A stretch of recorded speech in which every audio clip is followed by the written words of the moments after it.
సంవత్సరాల తరబడి ఎన్ని మందులు వాడినా మీ మోకాల నొప్పులు తగ్గట్లేదా? ప్రాణ పెయిన్ క్లినిక్ లో అత్యాధునిక చికిత్స. ఓ చిన్నారి తన తండ్రితో ఆడుకుంటున్న ఒక వీడియోను ప్రణీత్ హనుమంతు అనే ఓ యూట్యూబర్ అతని ఫ్రెండ్స్ తో కలిసి వక్రదృష్టితోటి సోషల్ మీడియా వేదికగా దారుణమైన వ్యాఖ్యలు చేశాడు. దీనిపైన తెలంగాణ పోలీసులు కేసు కూడా నమోదు చేశారు. ముఖ్యంగా ఈ విషయాన్ని అయితే హీరో సాయి ధర్మ తేజ్ సీఎం దృష్టికి తీసుకురావటం, ఇమ్మీడియట్ గా రేవంత్ రెడ్డి గారు కూడా స్పందించడం, ఎఫ్ఐఆర్ నమోదు చేయటం అన్నీ జరిగిపోయాయి. ఇదే విషయం మీద మనతో మాట్లాడేందుకు మనందరికీ తెలుసు జబర్దస్త్లో యోధ ఎంత ఫేమస్, వాళ్ళ నాన్నగారు ఉన్నారు.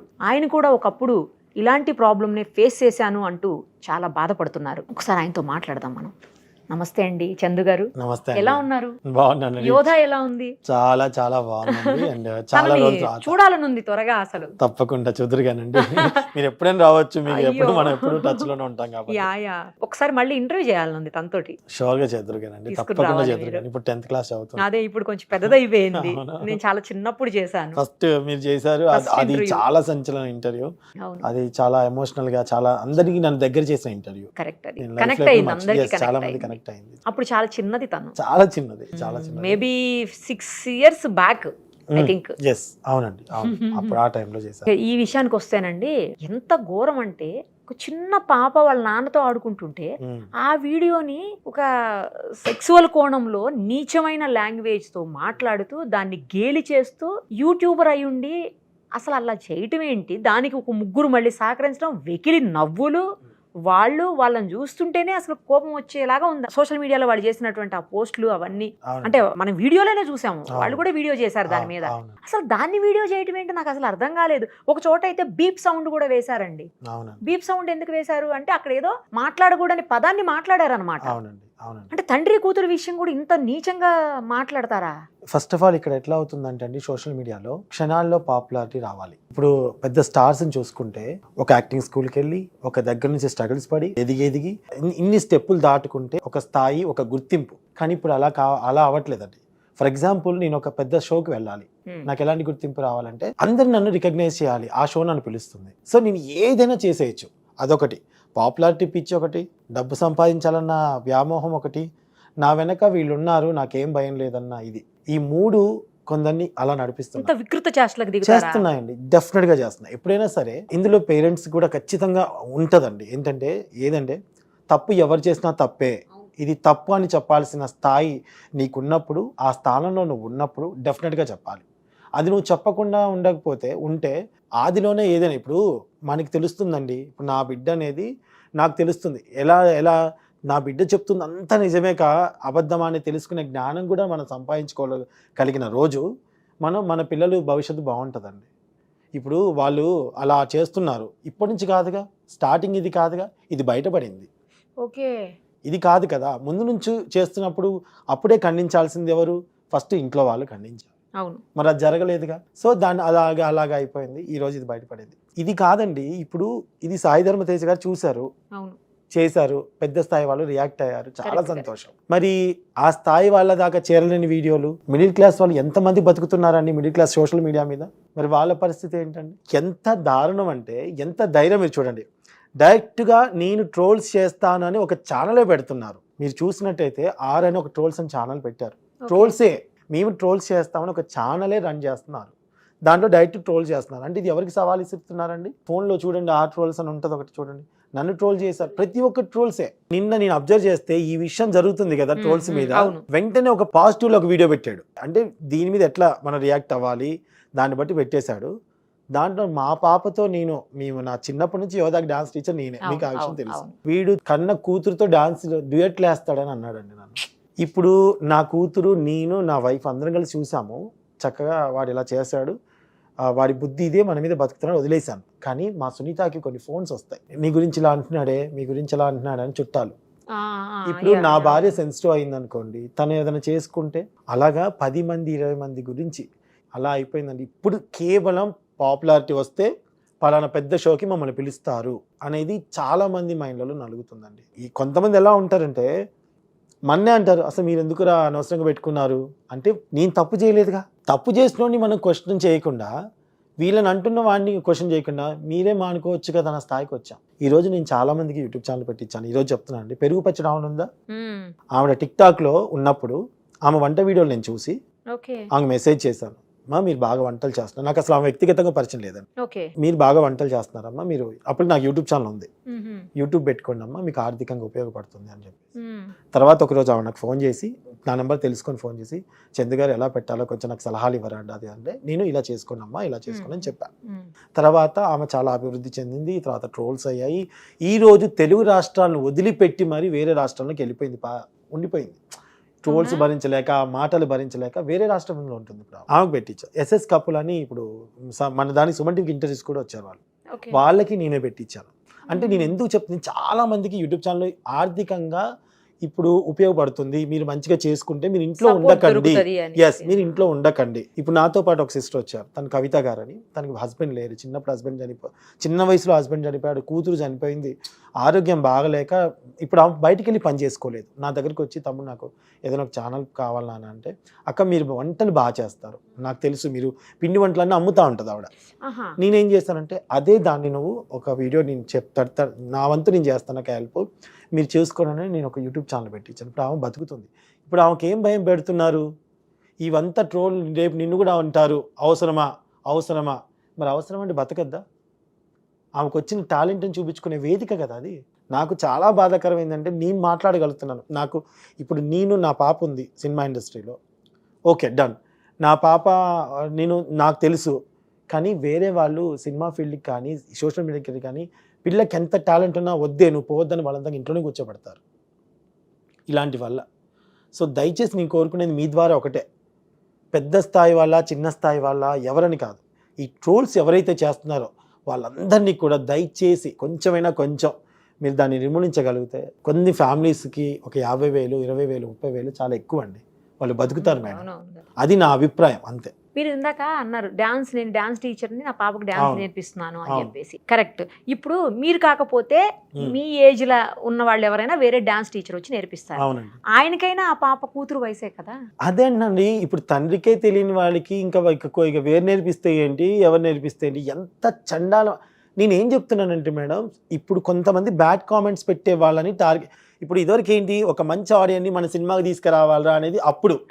ఇప్పుడు అలా కాదు, ఎవడైతే బ్యాడ్గా చూడాలనుకున్నాడో, బ్యాడ్ కామెంట్స్ పెడుతున్నాడో వాడిని అందరినీ ఒక దగ్గర తీసుకొద్దాంరా, వాళ్ళే మన ఛానల్ని పుష్ చేస్తారు. సో ఏం చేస్తారంటే, వీడు కామెంట్లో పెడుతుంటారు మేడం, పలానా వాళ్ళని ట్రోల్ చేయాలి, కింద కామెంట్స్ అవి, నెక్స్ట్ ఏం చేయాలో వీళ్ళు చెప్తారు, వీడు నెక్స్ట్ డే వాళ్ళని ట్రోల్ చేస్తాడు. ఒకవేళ వీడు చేసిన ట్రోల్ వల్ల అక్కడ ఉన్న ఫ్యామిలీలో ఎవరో ఒకరు ఏదైనా అయిపోతే ఎవరు బాధ్యులు? వాళ్ళ ఫ్యామిలీ ఏంటి చెప్పండి. వాడు కనపడ్డు, వాడు కనపడకుండా వాయిస్ ఇస్తాడు అంటే వీడు ఎంత సవాల్ ఇస్తున్నాడంటే, నన్ను ఎవ్వరు ఏమి చేయలేరు, సైబర్ వాళ్ళు కూడా నన్ను పట్టుకోలేరు, ఏ డిపార్ట్మెంట్ నన్ను పట్టుకోలేని ధైర్యంతో నువ్వు డైరెక్ట్గా ట్రోల్స్ అని పెట్టావు యూట్యూబ్ ఛానల్లో. అలా తనొక్కడే కాదు మేడం, ఎన్ని ఉంటాయో. కొందరు నన్ను అన్నారు, మా చుట్టాలలో కొంతమంది, మా అన్నయ్య, ఎస్పెషల్లీ మా అన్నయ్య ఫోన్ చేసి, అరే జాగ్రత్త రా, పిల్లని తీసుకెళ్ళావు, ఇక్కడ జాగ్రత్తగా ఉంటా, రేపు ఇంకో దగ్గర జాగ్రత్తగా ఉంటా, ఇంకో దగ్గర జాగ్రత్తగా ఉంటా.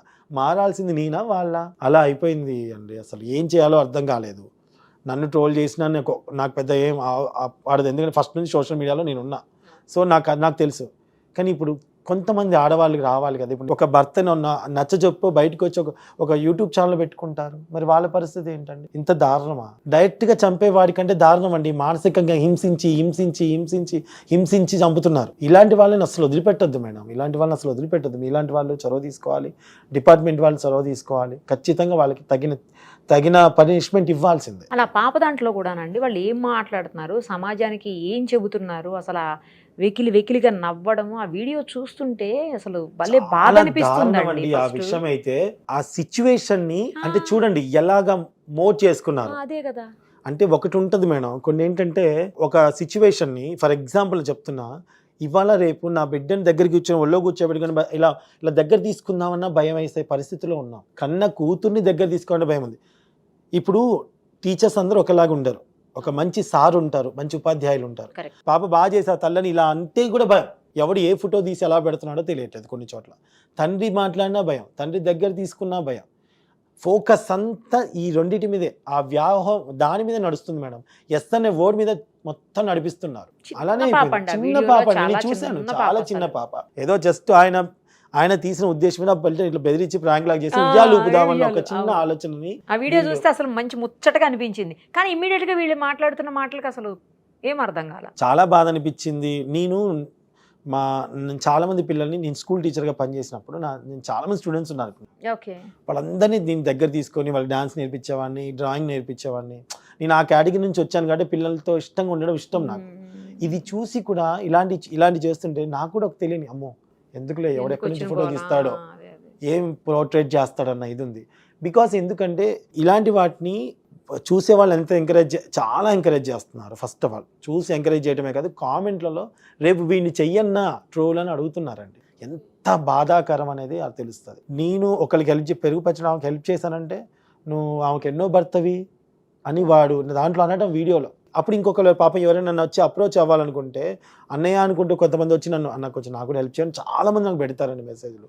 మరి నేను ఇంకా ఎవరైనా ఎట్లుంటుంది చెప్పండి. ఇప్పుడు జబర్దస్త్ వర్ష ఈరోజు అలా ఉంది అంటే నేను ఆదితో మాట్లాడి పెట్టించాను. ఇప్పటికీ ఆమె నాకు ఒకరోజు నా స్టేజ్ మీద నా కాళ్ళు మొక్కి నా బట్టలు పెట్టింది, అన్నయ్య నీ వల్ల నా లైఫ్ వచ్చింది అన్నయ్య అని పెట్టింది. నేను ఆ రోజు ఆపలేదే. టాలెంట్ ఉన్న ప్రతి ఒక్క పిల్లల్ని ఫస్ట్ నుంచి నేను ఎంకరేజ్ చేస్తాను, నాకు ఇష్టం అది. యోధాతో పాటు ఇంకొక అమ్మాయి టాలెంట్ ఉంటే అమ్మాయిని కూడా ఎంకరేజ్ చేయటం నాకు ఇష్టం. ఎందుకంటే మన తెలుగు వాళ్ళు అనే వాళ్ళు రావాలి, ఇంట్లో ఉండకూడదు అనేది నాది ఎప్పటి నుంచో ఉన్న మైండ్ సెట్ నాది. వీళ్ళు ఇప్పుడు ఎంకరేజ్ చేద్దామంటే భయం వేస్తుందండి. ఎవరికి ఏ లింకులు పెడుతున్నారు, ఎవరితో ఏం మాట్లాడుతున్నారు. వచ్చేటప్పుడు పెరుగు పచ్చిన ఆవిడతో నేను మాట్లాడుకుంటూ వచ్చా ఫోన్లో, చందు గారు మీరు నాకు జీవితాన్ని ఇచ్చారు, నాకు ఇట్లా వీడియోలు పెట్టేలా చేశారు, ఈరోజు నా పిల్ల పాపలతో నేను బాగున్నాను, కానీ ఎక్కడ మిమ్మల్ని కలిసినా మీ మాట నేను ఎక్కడ ఎత్తినా మీ ఫోటో నా ఫోటో పెట్టి ఏం చేసేస్తారన్న భయంతో నేను మాట్లాడలేకపోతున్నాను చందు. అయ్యో పాపం, లిటరల్ ఏడుస్తుంది. నేనేం చేయలేక రాష్ట్రాలు దాటి వెళ్ళిపోయానండి.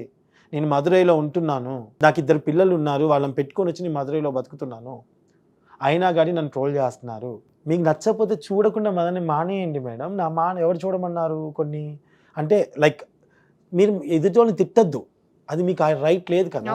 అది నేను అంట, మీకు రైట్ ఎక్కడ, మీకు ఎక్కడిది రైట్ ఉంది? తప్పు చేసినట్టు నీకు అనిపించిందా, నువ్వు కేసు పెట్టు. నా ఇంట్లో బంగారం పోయింది మేడం. ఎంత పోయిందంటే దాదాపు 10 తులాల వరకు బంగారం పోయింది. ఎప్పుడు యోధా పీక్స్ లో, జబర్దస్త్ లో పీక్స్ లో ఉంది యోధా. అది చెప్తాను మేడం. మా ఇంటికి చాలా మంది వస్తుండేవాళ్ళు, యోధా గురించి కానివ్వండి, ప్రాక్టీస్ కానివ్వండి, జబర్దస్త్ కోసం కానివ్వండి, జూలకట కానీ కాంబినేషన్ నేను చేసినప్పుడు కూడా కానివ్వండి. నేను ఒక టైంలో యోధా నుంచి షూటింగ్కి వెళ్ళిపోయాము, మా సునీత ఒకతే ఉంది. అది ఎవరు తీసారనేది మాకు అప్పుడు పర్టికులర్ తెలియదు. ఒక 2 రోజుల తర్వాత బీరువా తీసి చూసుకుంటే గోల్డ్ లేదు. గోల్డ్ లేకపోయేసరికి నేను ఆ టైంలో నేనేం ఆలోచించానంటే, కేసు పెట్టాలి అంటే యోధా మన ఇంటికి చాలామంది వస్తారు, ఇంకొక దగ్గర అక్కడెక్కడ పడిందేమో వెతుకుతాము, తొందరపడద్దులే, మళ్ళీ ఇది బ్యాడ్గా అవుతుందేమో, అందరినీ పిలిచి పోలీసులు అడిగితే వేరే వాళ్ళ పిల్లల కెరియర్కి ఏమైనా పాప కెరియర్కి ఇబ్బంది అవుతుందేమో అని మా ఆవిడికి నచ్చ చెప్పాను. 1 నెల చూసాం, 2 నెలలు చూసాం, లేకపోయేసరికి నేను మా మెసేజ్కి నచ్చ చెప్పాను. దానికంటే మనం ఎక్కువే కొనుక్కుంటాం ఫ్యూచర్లో, డెఫినెట్గా కొనుక్కుంటాం, నాకు అది నమ్మకం ఉంది. ప్రజెంట్ అయితే పాప పేరు జబర్దస్త్లో ఉంది, పలానా జబర్దస్త్లో దొంగలు పడ్డారంటే ఎవరోని పిలుస్తారో ఏంటో అప్పుడు నాకు తెలీదు, సర్కిల్ లేదు, చిన్న పిల్లని వేసుకుని హైదరాబాద్కి వచ్చాను నేను కేసు పెట్టలేదండి. ఒకనొక టైంలో మా ఆవిడికి మొన్న రీసెంట్గా ఒక విషయం తెలిసింది, ఒకళ్ళు తీసినట్టుగా ఒక ఐడియా ఒకళ్ళు చెప్పారు. అది ఎంతవరకు నిజం అనేది పక్కన పెట్టేస్తే, మా ఆవిడ ఎమోషనల్గా ఒక వీడియో పెట్టింది, నాకు చాలా బాధ అనిపించింది, దయచేసి నా బంగారం నాకు ఇవ్వండి అమ్మా, ఇట్లాంటివి అని చెప్పుకుంది ఒక యూట్యూబ్ వీడియో. దాన్ని కూడా ట్రోల్ చేస్తూ వీడు బంగారం పోలేదు, అబద్ధం చెప్తున్నాడు, పోతే కేసు పెడతాడు కదా అంటే, అందరూ కేసు పెట్టే వాళ్ళు లాగుంటే ఇప్పుడు నీ పరిస్థితి ఎట్లుండేది మరి? బికాస్ నేను యోధా కోసం పెట్టలేదు, నా పాప కోసం పెట్టలేదు. వద్దు, కావాలంటే తర్వాత చూసుకుందాం సునీత అని మా మిస్సెస్కి నచ్చ చెప్పా. నా భార్య మంచిది కాబట్టి, నా భార్య చాలా మంచిది మేడం, అర్థం చేసుకొని నా పిల్ల కెరీర్ కోసం ఈరోజు ఉన్నాం కాబట్టి దానికి డబుల్ సంపాదించాం, అది వేరే విషయం. ఫస్ట్ కానీ నేను చెప్తున్నాను అంటే దాన్ని కూడా నెగిటివ్ చేశారు, అయినా నేను బాధపడలేదు. కానీ ఇక్కడ ఏమన్నా అంటే, ఒక చిన్న పాపని చేస్తున్నారు, పెద్దవాళ్ళని చేస్తున్నారు, అమ్మని చేస్తున్నారు, అక్కని చేస్తున్నారు. సాయి ధర్మ తేజ గారు ఇప్పుడు రియాక్ట్ అయ్యారు కదా, ఓకే, రియాక్ట్ అవ్వకపోతే తెలియకపోయేదిగా. సో నేనేమంటున్నానంటే, ఒక మంచివాడిగా ఉండాలంటే కూడా భయమే, ఒక మంచి చేస్తున్నా భయమే. ఎంత దారుణం అయిపోయిందంటే, నాకు తెలిసిన డాక్టర్ గారు, మీరు నమ్మరు, సినిమా ఫీల్డ్ కోసం వాళ్ళ అమ్మాయి ఛాన్స్ కోసం అని ఒక ఇల్లు అమ్మాడు ఆయన, స్లిప్పులతో సహా ఉన్నాయి ఆయన దగ్గర. అంటే డబ్బులు ఛాన్స్ కట్టారా ఇస్తానని, అండి? ఓకే. ఛాన్స్ ఇదండి మీ అమ్మాయి ఇది క్యారెక్టర్, ఇంత అమౌంట్ తక్కువైంది పెట్టాలి, ఇంత కట్ ఓహో. చేస్తే లేట్ జంప్. నా దగ్గరకు వచ్చి ఏడ్చాడండి డాక్టర్. నేను చూసి ఆ పాప ఫుల్ టాలెంటెడ్, ఆ పాపతో చిన్న వీడియోస్ తీసి నేను పెడతానండి, ఎవరైనా కో డైరెక్టర్స్ కానీ అసిస్టెంట్ డైరెక్టర్స్ కానీ నన్ను అడిగితే నేను చెప్తాను. నేను అలా ఇవ్వటం కూడా వీళ్ళ దగ్గర ఎంత తీసుకుంటున్నారు అన్న ఇది అంటే అందరూ అలానే దృష్టికి వస్తుంది. ఇట్లా అయిపోయింది మేడం. ఎంత అందితే అంత దోచుకోవడమే ఇక్కడ, లేదా పేరు తెప్పించుకోవడం, లేదా పెద్ద షోకి పిలుస్తారని చూడటం. బ్యాడ్ కామెంట్స్ అంటే పోనీలే అని ఆఫ్ చేసుకున్నా వీళ్ళు ట్రోల్ చేస్తున్నారు. నువ్వు ఎందుకు కామెంట్స్ ఆఫ్ చేసావు, నువ్వు అందుకు చేసావని ఆపటం. ఆన్ చేస్తే బ్యాడ్ కామెంట్స్ పోనీలే వదిలేసి బతుకుదాం అనుకుంటే ఫొటోస్ పెట్టడం. ఇవన్నీ ఇట్లా అయిపోయాయి మేడం. బికాజ్ ఎక్కడ లోపం ఉంది అంటే భయం లేదు మేడం వీళ్ళకి, బేసిక్గా భయం లేదు. అంటే నాకు యూట్యూబ్లో ఒక 10 లక్షలు వస్తే నేను బతికేయచ్చు, ఒక 6 నెలలు గట్టికి కొట్టానంటే కొన్ని డబ్బులు వచ్చాయంటే జంప్ నువ్వు వెళ్ళిపోవచ్చు, ఆ ఛానల్ తీస్తే ఇంకో పేరుతో బతకచ్చు. ఇవన్నీ కూడా చదువుకున్న వాళ్ళే చేస్తున్నారు మేడం. అంటే చదువు అనేది ఈ విధంగా వాళ్ళు ఉపయోగించుకుంటున్నారు. సో మన దగ్గర మేధావులు పోలీసులు ఉన్నారు, మన దగ్గర పెద్దవాళ్ళు ఉన్నారు. దయచేసి ఈ ఒక్క విషయం కాదు, ఏ విషయమైనా ట్రోల్ చేయడం అనేది చాలా తప్పు. కాబట్టి దాన్ని ఎలాగైనా ఆపాలి మేడం. ఈ ఒక్క దాంతో కాదు, అది ఫ్యూచర్లో జరగకూడదు. రేపు ఎవరైనా పోతే అది కడుపుకోతే ఆ తల్లికే తెలుస్తుంది మేడం. మనం అయ్యో పాపం అనుకుంటామేమో, బాధపడేది ఆ ఫ్యామిలీయే కదండి. నేను దాని గురించే నా బాధ, అసలు ఏం చెప్పాలో తెలియట్లేదు నాకు. ఇది చూసి ఇంకా వీడియో పేపర్లో చూసి ఇవి చూసి చాలామంది నాకు చందన్నయ్య మీరు మాట్లాడండి అంటుంటే ఏమని మాట్లాడను, ఎంతని మాట్లాడను, ఎక్కడని మాట్లాడను. ఇక సీఎం గారు నిర్ణయం తీసుకున్నారని చాలా సంతోషం అనిపించింది. ఎంత సంతోషం అనిపించిందో సార్ నాకు, చాలా సంతోషం అనిపించింది. భయపడాలి మేడం, తెలియాలి వీళ్ళకి. కొన్ని ఇన్సిడెంట్స్ ఇలా జరిగితే గనక అప్పుడు ఆపుతారండి, ఆపాలి, అది తేవాలి కూడా. అవును, ఒక స్థాయి డబ్బు ఉండి ఈ యూట్యూబ్ చేసుకోకపోయినా నేను బతకగలుగుతాను, నాకు అవసరం లేదనుకున్న వాళ్ళు ఓకే మేడం. దీని మీద డిపెండ్ అయిన వాళ్ళు ఉంటారు కదా కొంతమంది. ఇప్పుడు నేను చెప్పిన కవితక్క ఫ్యామిలీ అమ్మతో నేను అనే ఛానల్ ఆవిడ దీని మీద బతుకుతుంది కదా. దీని మీద కొన్ని ఆర్డర్స్ వస్తాయి, ఫుడ్ ఆర్డర్స్ చేసుకుంటది కదా. ఆర్డర్స్ కూడా ఆమెకు వస్తే పచ్చళ్ళను గిచ్చళ్ళను అమ్ముకోవడం ఏదో ఒకటి చేసుకుంటుంది.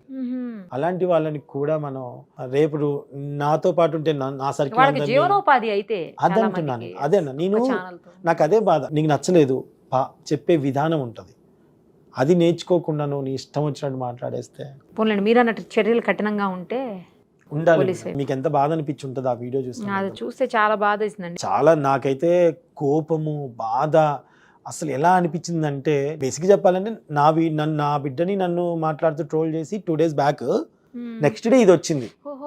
ఈ మధ్యనేనా? మొన్న రీసెంట్ గా ఈ మధ్యనే వచ్చింది అనమాట. 2 రోజులు అవుతుంది అంతే నన్ను దాన్ని ట్రోల్ చేసింది అనమాట.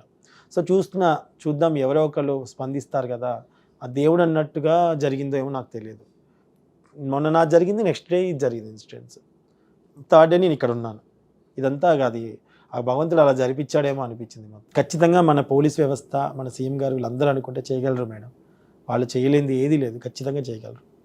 నేను అన్నీ కోరుకునేది అదే. సినిమా ఇండస్ట్రీలో నా పాపను తీసుకొచ్చాను అంటేనే చాలా మాటలు పడ్డాం. మళ్ళీ కొత్తది స్టార్ట్ అవుతుందంటే నాకు ఇది ఎక్కడ గోలరా బాబు. ఆడపిల్లలకి ఎటు పోయినా తంటాలేనా, ఎటు బతకద్దు వీళ్ళు. అసలు ఎక్కడికి వెళ్తున్నాం మనం, ఎక్కడుంటున్నాం? చదువుకున్నవాడు, చదువు లేని వాళ్ళు ఇలా ప్రవర్తిస్తే ఏంటి పరిస్థితి? ఆ పిల్ల ఎలా బతుకుతుంది? ఎక్కడ బతకాలి ఆ పిల్ల? దారుణం మేడం, దారుణం. అసలు ఎక్కడ ఉంటున్నామో తెలియదు. డ్రెస్ వేసినా తప్పే, మంచి ఇష్టమైన ఫుడ్ తిన్నా తప్పే, ఆ అమ్మాయి ఎలా మాట్లాడినా తప్పే, ఓపెన్గా మాట్లాడినా తప్పే. కష్టం. నాకు అనిపిస్తుంది 2 ఆడపిల్లలు నాకు పుట్టారు కానీ ఏ రోజు బాధపడలే. కానీ నేను ఉన్నంత వరకు నా బిడ్డలతో నేను పోరాడతాను. నేను లేనప్పుడు నా బిడ్డల పరిస్థితి ఏంటి? ఇదే నాకు బాధ ఉంటుంది మేడం. ఎట్లంటే నా భార్య చాలా విలేజ్ నుంచి వచ్చింది, దానికి ఇంత తెలీదు. యోధాకు తెలుసు, నా పిల్లలిద్దరికి పెంచాను మేడం, స్ట్రాంగ్గా పెంచుకున్నాను. అన్నీ వాళ్ళకి చూసుకోవాలి, చేసుకోవాలి, చిన్నప్పటి నుంచి వాళ్ళకి తెలుసు. అంటే నా భార్య బాధపడుతున్నప్పుడు నాకు బాధ అనిపించింది. ఆ చిన్న పాప చూసి చాలా బాధపడింది. ఇంత చండాలంగా చేస్తున్నారు, ఇంత ఇది చేస్తున్నారని. చాలా చిన్న పాప అండి, చాలా చిన్న పాప. చూద్దామండి, మీరు అన్నట్లు యాక్షన్ స్ట్రిక్ట్ గా ఉంటే అన్ని సెట్ అయితే. థ్యాంక్ యూ అండి. Thank you so much. Suman టీవీలో మీ పర్సనల్ అండ్ బిజినెస్ ప్రమోషన్స్ కోసం కింది నెంబర్కి కాంటాక్ట్ చేయండి.